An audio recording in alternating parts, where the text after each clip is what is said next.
Welcome to This Explainer. Today, we're looking back at a life that, frankly, shaped the very heartbeat of modern Irish music. And, we're doing this with incredibly heavy hearts. Because on July 29th, 2026, the world woke up to the kind of news that just sends an immediate shockwave right through the music and film industries. Glen Hansard, the deeply beloved Irish singer-songwriter, Oscar winner, and literally a true icon of Dublin, tragically died in a motorcycle crash in his home city. He was just 56 years old. Now, to really grasp the immense cultural and emotional weight of this loss, we just need to look at the reactions that came pouring in almost immediately.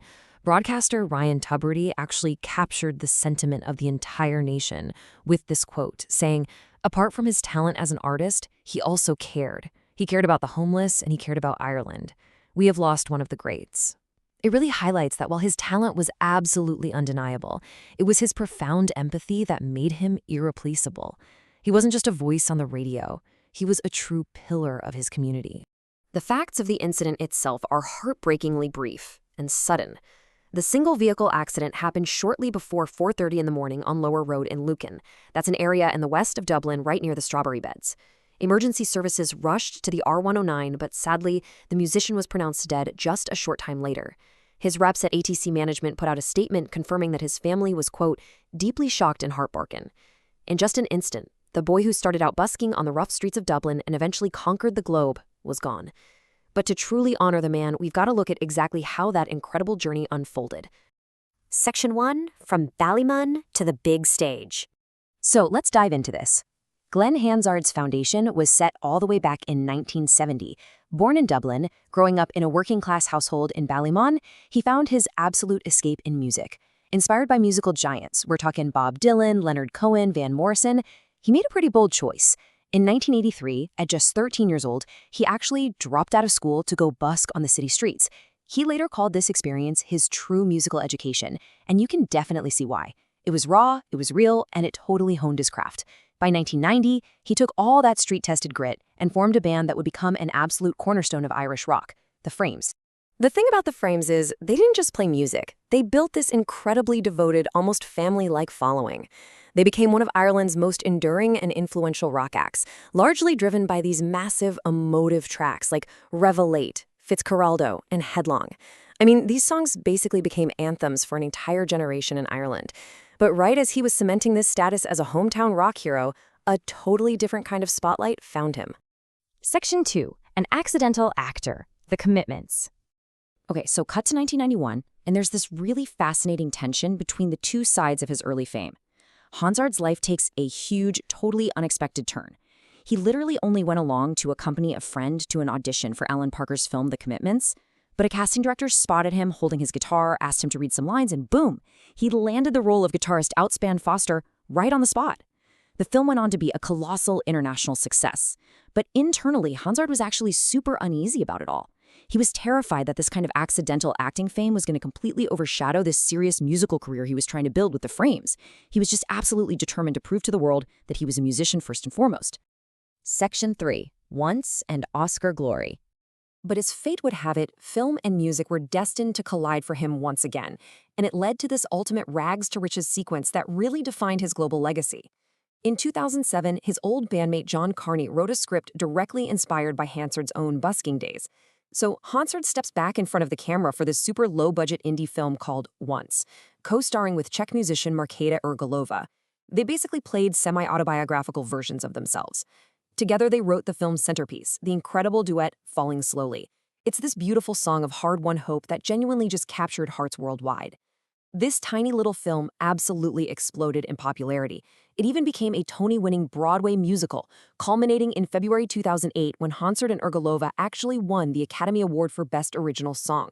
So he makes history that night as the first Irish-born person to ever win in that category. But did Hollywood change him? Not even a little bit. When someone asked him to summarize his experience in LA for the Oscars, he described it as being, quote, a bit like a plumber at a flower show. I mean, how brilliant is that? It just perfectly captures his enduring humility, his sharp wit, and that classic working-class charm. He reached the absolute pinnacle of the entertainment industry, but his feet were still firmly planted on Dublin pavement. Section 4, Activism and The Swell Season. After the Oscars, he suddenly had this massive global platform, and he knew exactly what he wanted to do with it. 15, that is the number of years Glen Hansard led the famous Christmas Eve busk on Grafton Street. Just think about that full circle moment for a second. The guy who dropped out of school at 13 to busk just to survive returns to those exact same streets as an Oscar-winning superstar to busk for the city's most vulnerable. He used his immense influence to pull in massive stars, even people like Bono, drawing huge crowds and turning a simple street performance into a major charitable event. The crucial takeaway here is that his legacy goes so far beyond just the music. It's about fierce, unapologetic activism. Through that Christmas Eve busk, he raised critical funds for the Dublin Simon community, directly helping the homeless. And then in 2016, his activism took an even more direct route. He became a super prominent supporter of the Apollo House occupation. If you don't know, this was a movement where activists actually took over a vacant building to provide emergency accommodation for the homeless. He used his platform to speak up loudly and clearly for those who didn't have a voice, literally putting his time, his energy, and his reputation on the line for his fellow citizens. And what's truly remarkable is, while doing all of this, his artistic output never slowed down for a second. After once, he and Yergolova formed the critically acclaimed duo The Swell Season. From there, he launched a highly successful solo career, putting out albums like Rhythm and Repose and Didn't He Ramble, which actually snagged a Grammy nomination back in 2016. He remained a vibrant, totally relentless artist right up until his very last days. In fact, he had just performed a triumphant solo concert at the Trinity Summer Series only a few weeks before his passing. The man just lived and breathed performance. Section 5. A Nation Mourns. Final Farewell. Which brings us back to the present reality, this truly heartbreaking chapter we find ourselves in today. The outpouring of love and sorrow has come from literally every level of Irish society. Ireland's Taoiseach Michal Merton spoke highly of his significant contribution to the cultural landscape. But I think former President Michael D. Higgins beautifully summed up his spirit with this quote, calling him a troubadour whose gift for storytelling brought so much joy to audiences across the world. It's so clear that the entire cultural landscape of Ireland recognizes they've lost a totally unique and irreplaceable voice. Now, beyond the public figure, there's obviously a deep private tragedy here. Glen Hansard leaves behind his 4-year-old son, Christy, which just adds such a profound personal heartbreak to this national loss. Yet, if we're looking for some solace, we can find a surprisingly fitting, joyful final image of him. Just hours before his death, a video was posted to his Instagram showing him radiantly performing Drive All Night on stage with none other than Bruce Springsteen. I mean, what an enduring, perfect final snapshot of a guy who lived entirely for his music, doing exactly what he was put on this earth to do, right alongside one of his own heroes. At the end of the day, Glen Hansard was a man who rose from the working-class streets of Ballymun to the dazzling heights of Hollywood, and yet he never, ever forgot where he came from or the people he left behind. His voice might have suddenly fallen silent, but his songs, his fierce passion, and that incredibly generous spirit are going to echo for generations to come. Ardes de Gorava Anan, may his soul be on God's right hand. As we wrap up this explainer on just a truly extraordinary life, I want to leave you with one final thought.